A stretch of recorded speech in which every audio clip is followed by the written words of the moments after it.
Halo, apa kabar pemirsa TVR Parlemen dimanapun Anda berada. Berjumpa kembali dalam program TVR 17 bersama saya Elisa Purba. Tepat pukul 17 waktu Indonesia Barat, kami hadirkan kepada Anda sejumlah informasi paling baru dan menarik seputar kinerja dan kegiatan DPR RI yang telah disajikan oleh tim redaksi TVR Parlemen. Dan pemirsa, inilah TVR 17 edisi Senin 26 Desember 2022.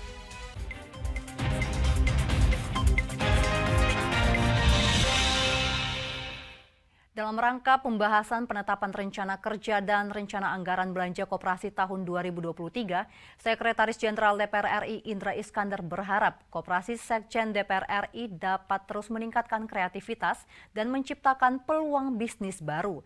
Selain itu, pengembangan Koperasi Sekjen DPR RI di era digital juga harus bisa memanfaatkan penggunaan teknologi guna memberikan manfaat yang maksimal bagi anggota koperasi.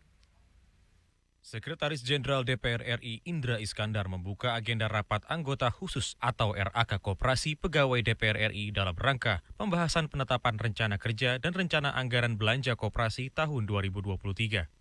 Indra berharap Koperasi Sekjen DPR RI dapat terus meningkatkan kreativitas dan menciptakan peluang bisnis baru. Dengan tema peningkatan produktivitas dan transformasi bisnis koperasi, agenda tersebut dihadiri oleh Sekretaris Jenderal DPR RI Indra Iskandar, Kepala Badan Keahlian DPR RI Innocentius Samsul, Deputi Bidang Administrasi Sumarian Dono, PLT Deputi Persidangan Supri Hartini, dan 242 peserta dari perwakilan unit kerja. Dalam kesempatan tersebut, Indra Iskandar menyampaikan acara ini menjadi momentum strategis dalam proses pengembangan Koperasi Sekjen DPR RI sekaligus menjadi titik awal atas pencapaian keberhasilan koperasi di tahun 2023. Jadi produktivitas itu di samping secara konvensional ada beberapa bisnis koperasi yang memang sudah untung gitu ya, ada juga termasuk simpan pinjam. Tentu kita berharap ke depan koperasi ini melakukan kreativitas baru, koperasi harus keluar dari zona nyaman, harus mencari terobosan-terobosan baru. Pada masa COVID waktu itu 2 tahun, 3 tahun lalu, koperasi membukukan keuntungan yang cukup baik. Nah ini di era yang sudah menuju normal, keuntungannya harus lebih baik lagi, harus kreatif, harus membuka peluang-peluang bisnis baru. Tidak hanya memanfaatkan yang ada, tapi juga mengembangkan usaha-usaha yang itu berpotensi untuk keuntungan koperasi. Lebih lanjut, Indra Iskandar menambahkan pengembangan Koperasi Sekjen DPR RI di era digital harus bisa memanfaatkan penggunaan teknologi untuk melihat potensi pengembangan bisnis ke depan, serta memberikan manfaat yang maksimal bagi anggota koperasi. Vinita dan Umam, TVR Parlemen, melaporkan. Pemirsa, menyikapi rencana pemerintah yang akan memberikan subsidi pembelian kendaraan listrik, anggota Komisi 7 DPR RI Mulyanto menilai hal ini tidak tepat dilakukan di tengah kondisi ekonomi global dan turunnya harga minyak dunia. Selain itu, Mulyanto khawatir jika subsidi ini hanya dinikmati oleh kalangan masyarakat menengah ke atas. Menyikapi rencana pemerintah yang akan memberikan subsidi pembelian kendaraan listrik, anggota Komisi 7 DPR RI menilai hal ini tidak tepat dilakukan di tengah kondisi ekonomi global dan turunnya harga minyak dunia. Anggota Komisi 7 DPR RI Mulyanto mengatakan kebijakan subsidi pembelian kendaraan listrik baik roda 4 maupun roda 2 tidak tepat dilakukan, karena dikhawatirkan hanya dinikmati oleh kalangan masyarakat menengah ke atas. Mulyanto menilai program subsidi yang berasal dari APBN sebaiknya digunakan untuk subsidi harga BBM, angkutan umum berbasis listrik, maupun infrastruktur pendukung kendaraan listrik yang akan lebih bermanfaat. Menteri Energi dan Sumber Daya Mineral Arifin Tasrif menyebutkan kebijakan subsidi kendaraan listrik sebagai upaya pemerintah mendorong masyarakat beralih dari kendaraan berbahan bakar minyak ke kendaraan listrik. Kalau kita lihat kondisi yang ada sekarang ini ya, ini sebenarnya harga minyak dunia itu sedang turun. Dari puncaknya di bulan Juni sebesar 120 US dollar per barel, sekarang terus merosot. Sementara asumsi APBN kita kan 100 US dollar per barel, sudah jauh di bawah asumsi APBN. Ini justru yang perlu disubsidi adalah BBM bersubsidi, atau kendaraan umum, atau infrastruktur mobil listrik yang lain, bukan mensubsidi kepada pembelian kendaraan listrik, baik mobil atau motor. Ini kan jadi jomplang, rasa keadilan kita jadi terusik ya. Mulyanto berharap dalam mewujudkan program peralihan energi yang ramah lingkungan, pemerintah seharusnya melakukan kajian tentang skema subsidi yang tepat bagi masyarakat berpenghasilan rendah, sehingga berdampak pada peningkatan daya beli masyarakat. Hilman Hidayat dan Rifki, TVR Parlemen, melaporkan. Sekretaris Jenderal DPR RI Indra Iskandar mengapresiasi evaluasi kinerja akhir tahun yang dilakukan oleh Biro Pemberitaan Parlemen. Ia mendorong Biro Pemberitaan Parlemen untuk terus meningkatkan kinerja kehumasan DPR RI dengan meningkatkan kapasitas SDM, modernisasi peralatan, dan inovasi konten berita hingga seluruh informasi kinerja kedewanan agar dapat dipahami serta diterima oleh masyarakat luas. Dalam kegiatan evaluasi akhir tahun 2022, Biro Pemberitaan Parlemen DPR RI berkomitmen meningkatkan kinerja kehumasan DPR RI dengan meningkatkan kapasitas sumber daya manusia, modernisasi peralatan, dan inovasi konten berita, sehingga seluruh informasi kinerja kedewanan dapat dipahami serta diterima oleh masyarakat luas. Ditemui usai memberikan sambutan dalam kegiatan evaluasi akhir tahun 2022, Biro Pemberitaan Parlemen DPR RI di Jakarta, Sekretaris Jenderal DPR RI Indra Iskandar mengapresiasi evaluasi kinerja yang dilakukan oleh Biro Pemberitaan Parlemen. Ia menilai penyerapan anggaran sebesar 99% merupakan capaian yang baik. Menurutnya, tingginya output berita yang telah dihasilkan perlu dibarengi oleh peningkatan inovasi konten berita guna mempermudah masyarakat untuk menerima informasi tentang kinerja dan fungsi DPR RI. Dari sisi realisasi anggaran sudah lebih dari 99%, kemudian capaian dari outputnya juga sudah jauh meningkat di semua platform media sosial, TV, kerjasama media-media cetak gitu ya, semua sudah cukup baik. Hanya tentu yang kita perlu kejar lagi adalah apa yang disebut dengan outcomes ya. Jadi kalau output sudah tinggi, tentu outcome-nya juga harus dirasakan.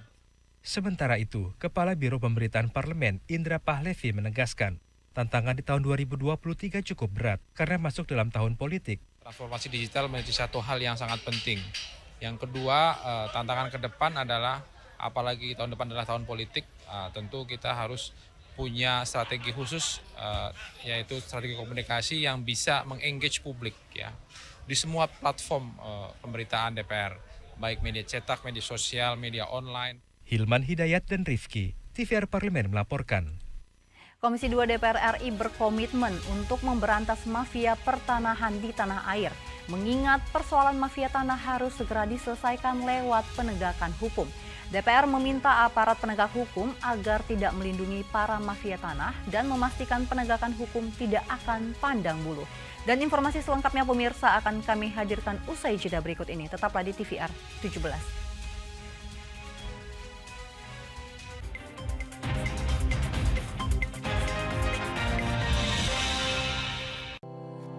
Tugas dan fungsi DPR RI sangat penting bagi negeri ini sebagai pengemban amanat rakyat. Namun tidak banyak yang tahu apa saja fungsi dan tugas dari DPR. DPR mempunyai 3 fungsi pokok, yaitu legislasi, anggaran, dan pengawasan. Ketiga fungsi tersebut harus dilaksanakan dalam kerangka fungsi representasi yang mengedepankan kepentingan rakyat berdasarkan aspirasi masyarakat dan untuk kesejahteraan rakyat. Dari fungsi legislasi, DPR RI mempunyai tugas dan wewenang untuk menyusun dan menetapkan program legislasi nasional bersama dengan pemerintah, menyusun dan membahas rancangan undang-undang, menerima rancangan undang-undang dari DPD, membahas rancangan undang-undang yang diusulkan oleh Presiden ataupun DPD, menetapkan undang-undang bersama dengan Presiden, menyetujui atau tidak menyetujui peraturan pemerintah pengganti undang-undang yang diajukan Presiden untuk ditetapkan menjadi undang-undang. Sementara, fungsi anggaran membahas dan memberikan persetujuan atau tidak memberikan persetujuan terhadap rancangan undang-undang tentang APBN yang diajukan Presiden, memperhatikan pertimbangan DPD atas rancangan undang-undang tentang APBN dan rancangan undang-undang terkait pajak, pendidikan, dan agama, menindaklanjuti hasil pemeriksaan atas pengelolaan dan tanggung jawab keuangan negara yang disampaikan oleh BPK, memberikan persetujuan terhadap pemindah-tanganan aset negara maupun terhadap perjanjian yang berdampak luas bagi kehidupan rakyat yang terkait dengan beban keuangan negara. Dan fungsi pengawasan, melakukan pengawasan terhadap pelaksanaan undang-undang, APBN, dan kebijakan pemerintah. Membahas dan menindaklanjuti hasil pengawasan yang disampaikan oleh DPD terkait pelaksanaan undang-undang mengenai otonomi daerah, pembentukan, pemekaran, dan penggabungan daerah, pengelolaan sumber daya alam dan sumber daya ekonomi lainnya, pelaksanaan APBN, pajak, pendidikan, dan agama. Terima kasih. Video ini dipersembahkan oleh TV dan Radio Parlemen, Biro Pemberitaan Parlemen, Sekretariat Jenderal, dan Badan Keahlian DPR RI.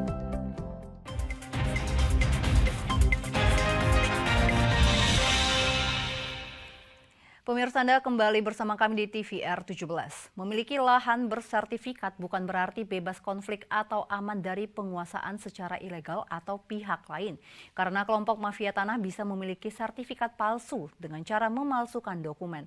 Mafia pertanahan merupakan kejahatan sistematis, terencana, dan melibatkan sejumlah oknum dari berbagai kalangan dengan profesi berbeda, bahkan termasuk oknum Kementerian ATR BPN. Untuk itu Komisi 2 telah membentuk 2 panitia kerja atau panja terkait dengan mafia tanah yang diharap dapat bekerja efektif sehingga bisa memberikan keadilan kepada masyarakat terkait persoalan pertanahan. Untuk mengetahui informasi selengkapnya, mari kita simak laporan berikut yang telah dirangkum oleh tim redaksi TVR Parlemen dalam segmen editorial Parlemen. Berikut ini.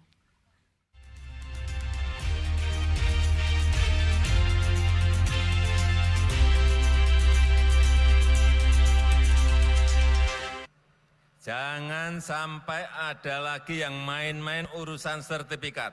Apalagi yang namanya mafia tanah. Tidak ada, harus nggak ada di bumi Indonesia ini.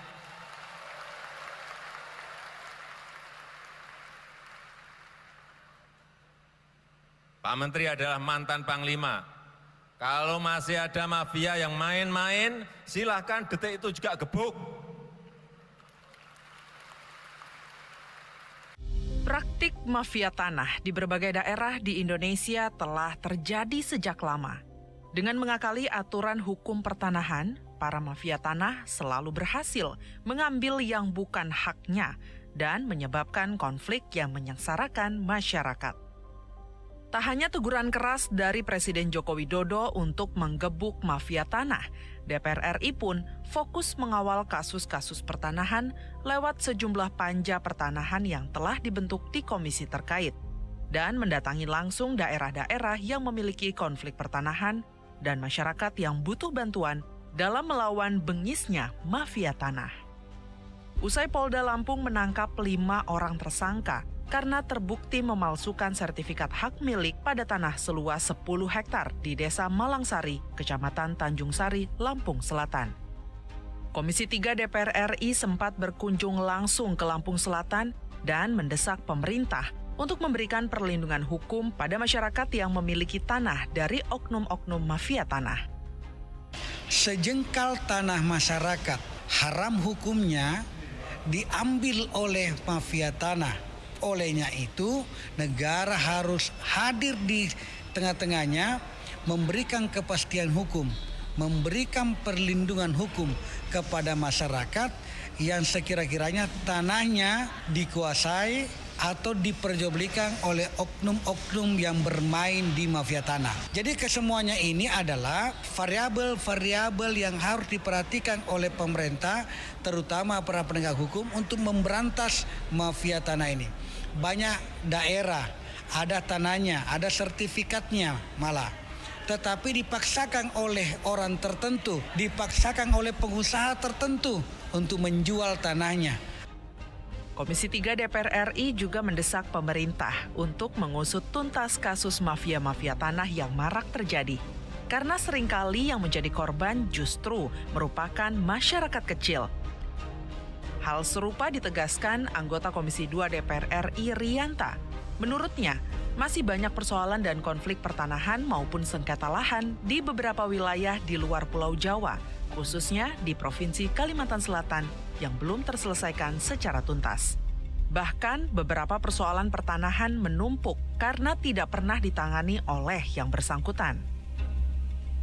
Ditemui usai rapat kunjungan kerja ke BPN wilayah Kalimantan Selatan, Rianta menuturkan, berkaitan dengan adanya beberapa produk sertifikat ganda, Komisi 2 DPR RI mendorong BPN untuk mengambil langkah administrasi, salah satunya membatalkan sertifikat yang muncul setelah adanya produk sertifikat yang terdahulu. Jadi Perpu yang berkaitan dengan reforma agraria. Karena produk politiknya Pak Presiden sudah betul. Jadi dengan peraturan Presiden nomor 86 tahun 2018 tentang reforma agraria, di mana antara lain substansi daripada reforma agraria itu adalah penyelesaian masalah kejahatan-kejahatan pertanahan di samping program redistribusi tanah. Tapi ini belum bisa aplikatif manakala tidak didorong dengan Perpu. Dalam kesempatan yang sama, Wakil Ketua Komisi 2 DPR RI Junimart Girsang mengatakan Komisi 2 DPR RI akan melakukan komunikasi dengan Kementerian Hukum dan HAM mengenai kendala dalam penegakan hukum selama ini. Selain itu, menurutnya, masalah warkah tanah juga menjadi kendala pihak kepolisian, di mana ketika mereka meminta warkah tanah, tetapi warkah tersebut tidak ada. Ia menilai kendala permasalahan tersebut ada di Permen Nomor 21 Tahun 2020 tentang penyelesaian sengketa pertanahan. Supaya betul-betul membuat satu sistem. Ya, sistem itu apa? Kalau memang ada Satgas Mafia Tanah, ya tentu harus dibuat satu base camp-nya. Harus ada satu kantornya, di mana kantornya itu. Yang pertama. Yang kedua, tentu kita juga akan komunikasi dengan Kementerian Hukum dan HAM. Ya, karena ini menjadi kendala dalam penegakan hukum. Ya, sebagaimana kita dengarkan dari Polda Kalsel tadi, ketika mereka memanggil ya notaris, maka notaris tidak akan datang sebelum ada izin dari Ikatan Notaris Indonesia. Ini menjadi kendala juga. DPR RI menilai jika pemberantasan mafia tanah menjadi semangat dari Presiden Joko Widodo, maka harus dilaksanakan oleh Menteri ATR BPN yang baru, Hadi Cahyanto, dengan strategi yang inovatif dan solutif. Di antaranya, pembenahan di dalam tubuh Kementerian ATR BPN, perbaikan sistem, sinergi lintas sektor untuk mempercepat penuntasan mafia tanah. Tim Liputan TVR Parlemen melaporkan.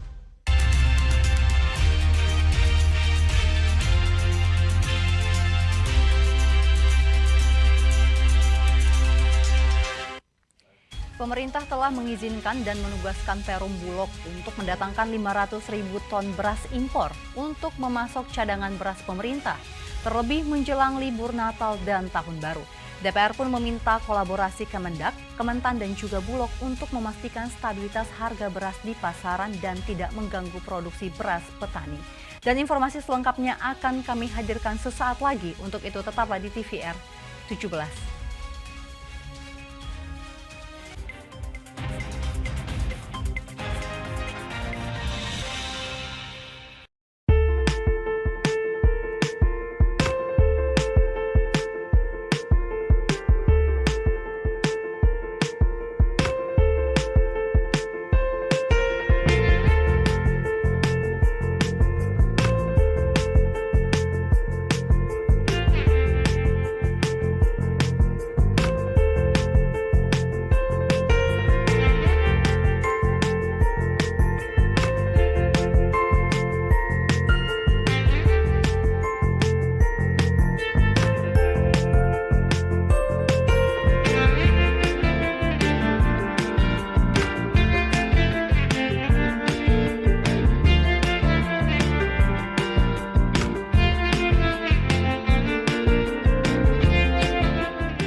Pemirsa, Anda kembali di TVR 17.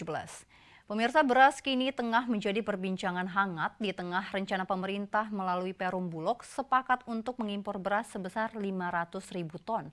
Mengingat semakin menipisnya cadangan beras pemerintah di akhir tahun ini. Tahapan impor beras akan dibagi menjadi beberapa termin hingga stok terpenuhi. Dan 200.000 ton telah masuk ke Indonesia pada Jumat 16 Desember lalu. Bagaimana respon DPR terkait keputusan pemerintah untuk mengimpor beras? Selengkapnya mari kita simak wawancara dari rekan kami Vincent Aldi dengan Wakil Ketua Komisi 4 DPR RI berikut ini.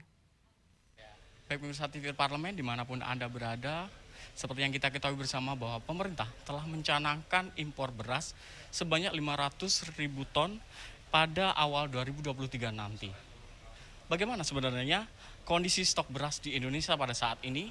Untuk membahasnya telah bergabung bersama saya Wakil Ketua Komisi 4 DPR RI yaitu Bapak Deddy Mulyadi.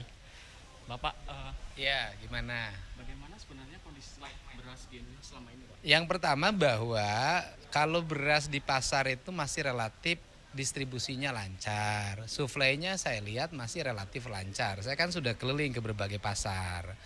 Nah, keberadaannya beras itu berada di para bandar, ya kan, sebagai para pengusaha yang melakukan pengelolaan beras dari mulai pembelian gabah, penjemuran, penggilingan, sampai pada penjualan. Nah, yang menjadi problem adalah kenapa sih stok beras di Bulognya nggak ada atau misalnya jumlahnya tidak terlalu tinggi karena kan serapan Bulognya juga rendah. Nah, untuk itu dalam pandangan saya, andai kata ada impor itu difokuskan untuk mengisi cadangan beras nasional, cadangan pangan nasional. Jadi untuk ngisi gudang-gudang Bulog, bukan untuk mengguyur pasar. Karena apa? Karena pasar hari ini biarkan para petani itu menikmati harga gabah yang ideal.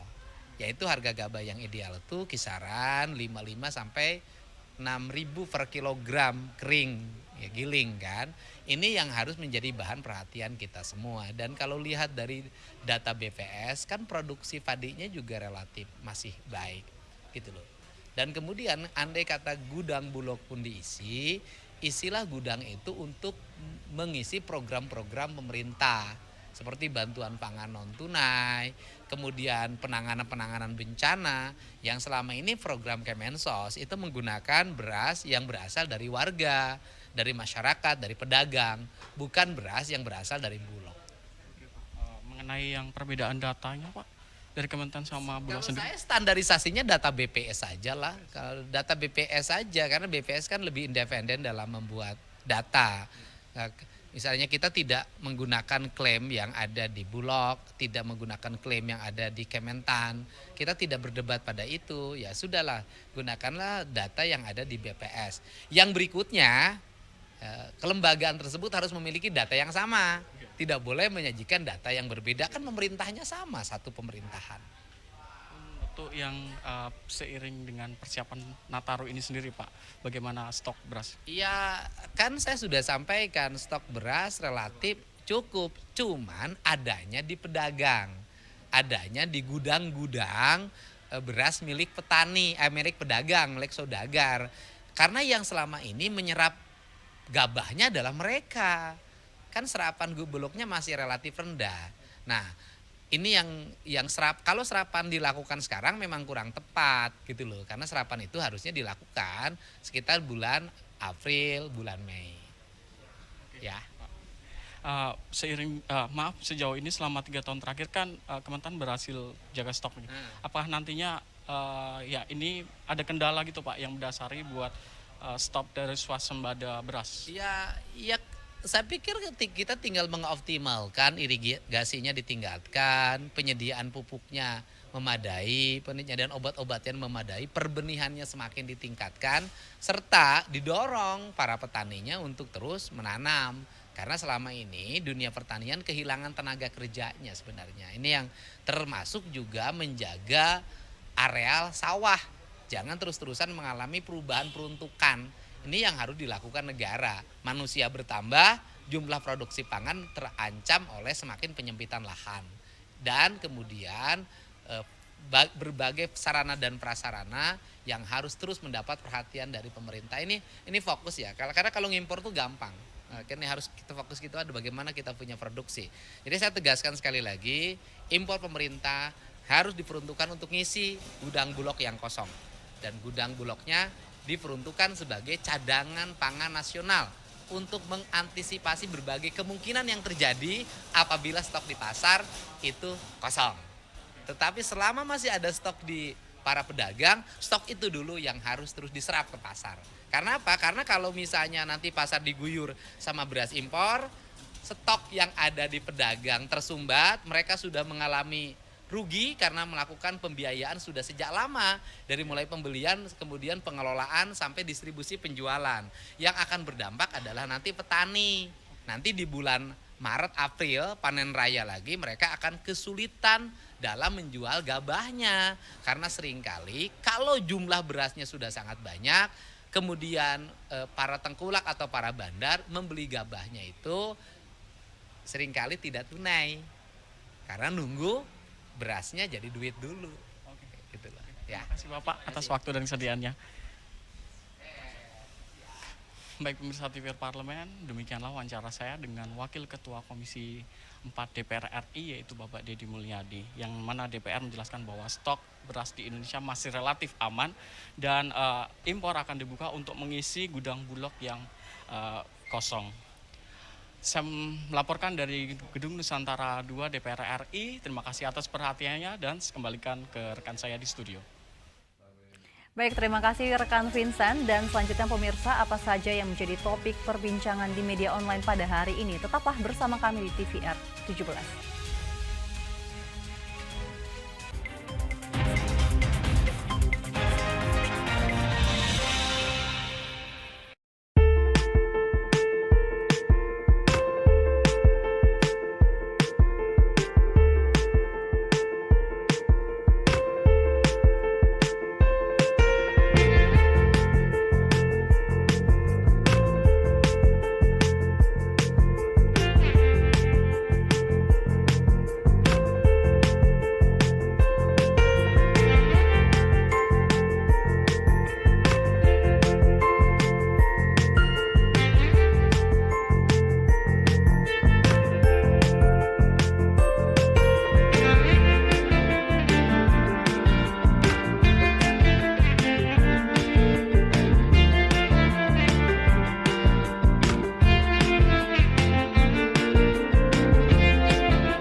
Pemirsa, terima kasih Anda masih setia bersama kami di TVR 17.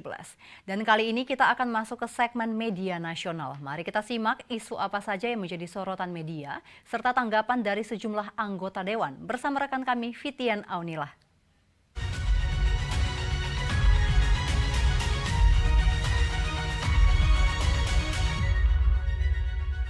Baik, terima kasih rekan Elisa. Pemirsa TVR Parlemen, mari kita bahas apa saja yang menjadi headline media online hari ini.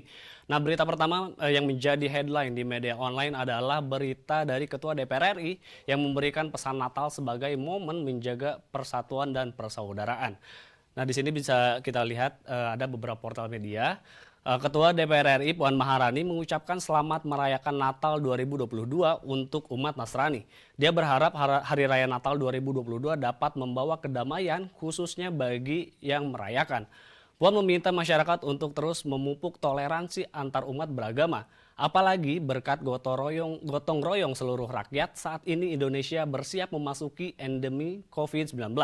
Puan berharap keamanan dapat terus terjaga di perayaan Natal. Dia meminta pemerintah dan TNI serta Polri menjamin kenyamanan serta keamanan untuk umat Kristiani dalam merayakan Natal. Ia juga sekaligus mengucapkan selamat menyambut Tahun Baru 2023 bagi semua warga. Di momen Natal dan Tahun Baru, Puan mengajak masyarakat memetik pelajaran dari pengalaman setahun ini dalam mengatasi berbagai tantangan dan rintangan. Sementara itu, anggota DPR RI Ono Surono menyampaikan semangat kebersamaan menjadi hal penting yang perlu dikedepankan masyarakat dalam momentum Natal 2022. Sehingga keberagaman yang dimiliki bangsa Indonesia tetap terawat dan semakin kokoh. Ono menegaskan memperkokoh kerukunan antar umat beragama adalah bagian dalam merawat kebinekaan di Indonesia.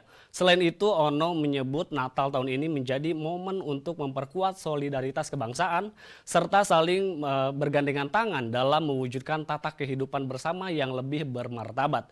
Ia pun mengimbau masyarakat yang mengisi masa libur untuk tetap menjaga kesehatan meski COVID-19 tengah melandai dan kegiatan keseharian berjalan seperti biasanya, warga tetap diminta untuk waspada. Nah, berita selanjutnya yang menjadi headline di media online yaitu berita mengenai Rumah Sakit Darurat COVID atau RSDC Wisma Atlet Kemayoran tutup operasional pada tanggal 31 Desember 2022. Nah, di sini bisa dilihat di layar kaca Anda pemirsa. Operasional Rumah Sakit Darurat COVID-19 Wisma Atlet Kemayoran bakal dihentikan per 31 Desember 2022 mendatang, seiring tren penurunan kasus COVID-19. Kabar tersebut disampaikan melalui surat Kepala Badan Nasional Penanggulangan Bencana atau BNPB. Dalam surat tersebut dijelaskan keputusan itu sehubungan dengan menurunnya kasus COVID-19 di Indonesia dan mempertimbangkan jumlah keterisian kamar khususnya RSDC Wisma Atlet Kemayoran yang berkurang secara signifikan sampai dengan akhir November 2022. Lebih lanjut, Kepala BNPB Suharyanto menjelaskan bahwa RSDC Wisma Atlet Kemayoran tidak ditutup total. Terdapat satu tower yang masih disisakan sebagai langkah antisipasi. Menanggapi hal tersebut, anggota Komisi 9 DPR RI Rahmat Handoyo tak masalah jika RSDC Wisma Atlet akan berhenti beroperasi menangani pasien COVID-19 pada akhir tahun ini. Sebab Rahmat menilai situasi COVID-19 di Indonesia dalam setahun terakhir cukup terkendali. Rahmat juga menyebut penyebaran COVID-19 secara nasional cukup stabil dibandingkan penyebaran secara global seperti di Cina yang tambahan kasus hariannya tengah kembali melonjak. Namun menurutnya penanganan COVID di Indonesia dan Cina tidak bisa dibandingkan. Meski begitu, Rahmat mendorong pemerintah Indonesia untuk tetap menggencarkan vaksinasi ketiga atau booster ke masyarakat. Hal itu diperlukan untuk terus meningkatkan herd immunity masyarakat Indonesia. Diketahui Presiden Joko Widodo sebelumnya mengumumkan wacana pemberhentian kebijakan pemberlakuan pembatasan kegiatan masyarakat atau PPKM di Indonesia pada akhir tahun ini. Presiden Joko Widodo menyebut pertimbangan menghentikan PPKM dilakukan mengingat jumlah kasus COVID-19 di Indonesia menunjukkan tren penurunan yang cukup signifikan dibandingkan saat puncak gelombang COVID-19 Delta dan Omicron di Indonesia. Nah, itu tadi headline di media online pada hari ini, yaitu berita dari Ketua DPR RI yang memberikan pesan Natal sebagai momen menjaga persatuan dan persaudaraan, juga berita mengenai Rumah Sakit Darurat COVID atau RSDC Wisma Atlet Kemayoran tutup operasional pada tanggal 31 Desember 2022. Nah, demikian dari saya, kembali ke rekan Alisa.